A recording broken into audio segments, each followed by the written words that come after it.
বন্ধুরা সবাই কেমন আছো? ভালো আছো তো? তো আমি তো আছি মোটামুটি, আগের তুলনামূলকভাবে একটু ভালো। আর দেখো, ঠাকুমা আর দিদিমাদের আমলের যে একটা খাবার, আজকে সেটা নিয়ে চলে আসলাম। কারণ এই খাবারটা না লুপ্ত হয়ে গেছে প্রায়। হ্যাঁ, প্রায় কি লুপ্তই। মানে এত বছর হয়ে গেছি, আজ পর্যন্ত খাইনি, আমি নিজেও করে খাইনি। কারণ সেরম মতন জিনিসটা পাইনি, আজকে পেয়েছি। সেটাই কাটোয়া ডাঁটার যে মাথা, এই গোড়াটা যে মোটা থাকে না, সেই গোড়ার ডাঁটাটা যেটা, সেটা হচ্ছে তোমার একটা করব, সর্ষে বাটা দিয়ে একটা বাটি চচ্চড়ির মতন করব, যেটা ভাতে দিয়েও খাওয়া যায়। ভাতে অবস্থায় মানে সবটাকে মেখে নিয়ে তারপরে তোমার বাটি টিফিন কারি বক্সের মধ্যে করে, মা ঠাকুমারা দেখতাম আগে, ওটা হচ্ছে ভাতের মধ্যে রেখে দিত টিফিন কারি করে। ভাতের সাথে সাথে ওটাও মানে ভাপে ভাপে সেদ্ধ হয়ে যেত। আমি কিন্তু সেটা করব না, এটা দুই রকমভাবে খাওয়া যায়, এটা এইভাবে করে খাবো।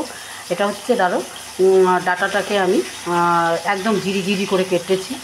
ডাঁটাটা খুব একটু মিষ্টি হতে হবে, কারণ কাটোয়া ডাঁটা হলেই মিষ্টি জানোই। তা যাই হোক, আমি এইভাবে কেটে নিয়েছি, সেদ্ধ করিনি, সেদ্ধ করব না। সেদ্ধ করলে কি ডাঁটার যে মিষ্টত্বটা বা স্বাদটা সেটা চলে যাবে। ঠিক আছে, তার জন্য আমি কি করব, এখানে সর্ষে, পোস্ত আর হচ্ছে বাদাম বাটা, ঠিক আছে, একসাথে বেটে নিয়েছি। আর দেবো আমি এর মধ্যে, হ্যাঁ, এই যে তেল দিয়ে নিয়েছি আগে, কাঁচা সর্ষের তেল, গ্যাস এখনও জ্বালাইনি। আর হচ্ছে এর মধ্যে ডাঁটা যেটা ছাড়লাম, ঠিক আছে। দেখো আমি কীভাবে করি, এইভাবে এই রান্নাটা করে খেয়ে দেখবে, বলো তারপরে খেয়ে। আমি কিছু বলবো না আজকে, কারণ এইসব রান্না তো তোমরা কোনো দিন খেয়েছো বলে আমার মনে পড়ে না। কারণ সবাই যেটা খায় তাই না, কারণ কি আগেকার দিনে ঠাকুমা দিদিমারা না এইসব রান্নাগুলি খুব মানে বেশ টেস্টি করতো। যার জন্য আমার ঠাকুমার আমলে একদিনই খেয়েছি, মানে একদিন কি দুদিন, সেই টেস্টটা যেন এখনও মুখে লেগে আছে। তার জন্যই বলছি আজকে একটু ট্রাই করি, দেখা যাক কী হয়। তো যাই হোক, আমি একটু নুন দিয়ে দেবো তার সাথে, এইটুকুনি নুন দেবো, বেশি নুন দেবো না। আর দেবো তোমার সর্ষে, পোস্ত আর বাদাম বাটাটা, ঠিক আছে। এই বাটাটা একবারে দেবো, দিয়ে কাঁচা সর্ষের তেল দিয়ে দিয়েছি, আর একটু দেবো তেল, কারণ তেলেই এটা সেদ্ধ হবে। জল দেবো, সামান্য একটু জল দেবো, ঠিক আছে।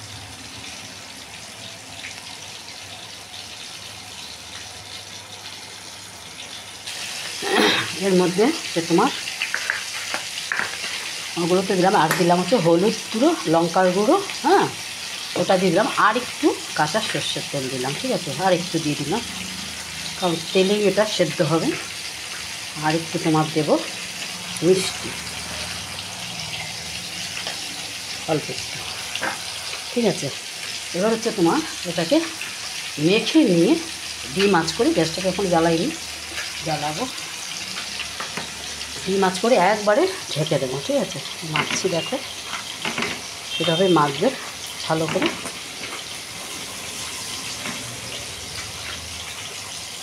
তারপরে নুন মিষ্টি চেক করবে, তোমাদের যদি মনে হয় তোমরা একটু মিষ্টি মিষ্টি পছন্দ করো, আমরা একটু মিষ্টি মিষ্টি পছন্দ করি, হ্যাঁ, কারণ আমাদের মিষ্টি খাবারটাই পছন্দ বেশি। যে তোমার এখানে মিষ্টিটা একটু কম হয়েছে, আর একটু দিলাম সামান্য। যাই হোক, এইভাবে মেখে নিয়ে ঠিক এইভাবে, জল ফল কিচ্ছু দেবে না, সামান্য একটু জল দিতে পারো, সামান্য একটু, এই একদম গরম জলটাও দেবে হালকা, ঠিক আছে, এইটুকু।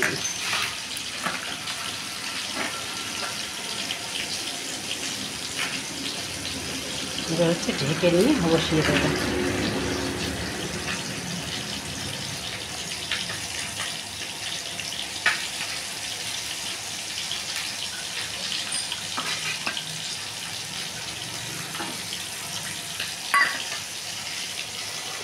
পুরো ডিম আঁচ করে বসিয়ে দেবো, এবার ঢেকে দেবো পুরো ডিম আঁচ করে।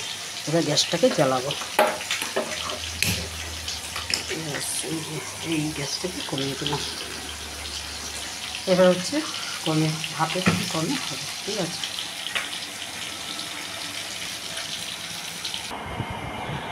ডাটাটা হতে হতে একটু হিমসাগর আম কেটে নিলাম, আর তোমাদের সঙ্গে শেয়ার করছি একটু হিমসাগর আম কাদের পছন্দ গো।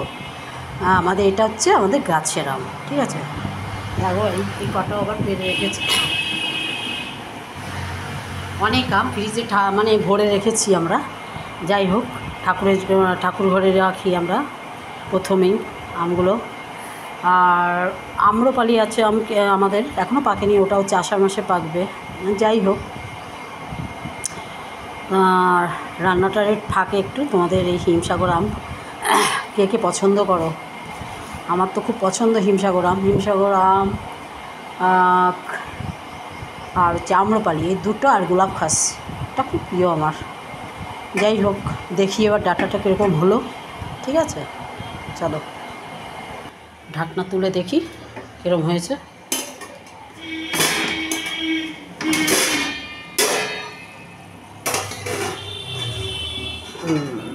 আস্তে আস্তে সরালাম, দেখো এখনও হয়নি, এখনও আছে, ডাটার থেকে জল ছেড়েছে, একটুখানি বাড়িয়ে দিলাম গ্যাসটা, ঠিক আছে।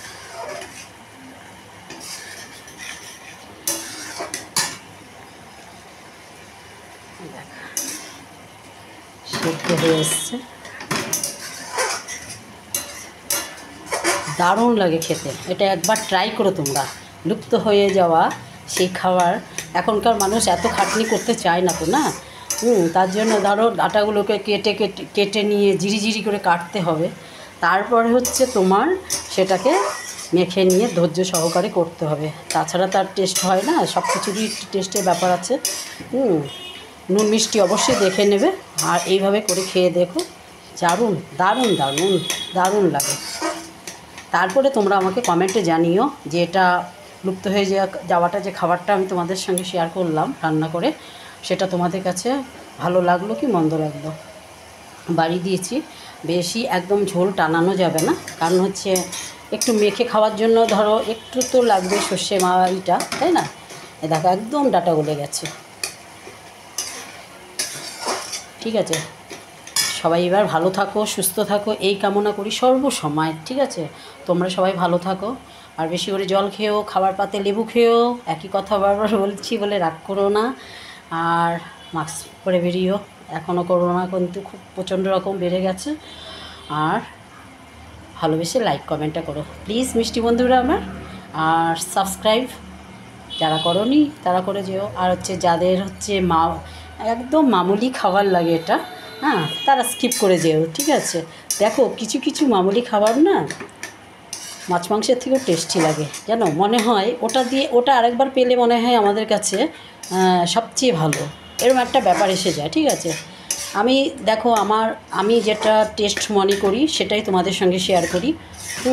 আমার প্রত্যেকটা রান্না তোমরা দেখেছো কিনা জানি না, আমার রান্না তোমাদের কেমন লাগে সেটা, অনেকে অনেক কমেন্ট করে, খুব ভালো, কেউ আজ পর্যন্ত বলেনি কোনো, কিন্তু ইয়ার্কি মেরেও বলে আসবো কবে, দেখালে হবে। যাই হোক, সেটা তো মিষ্টি বন্ধুদের হচ্ছে মিষ্টি কথা, খুবই ভালো লাগে। কিন্তু তোমরা ভালোবেসে লাইক কমেন্ট করো, কমেন্টে একটু জানিও কেমন লাগে আমার রান্না তোমাদের, ঠিক আছে। সবাই ভালো থাকো, সুস্থ থাকো, থ্যাংক ইউ, রাখছি।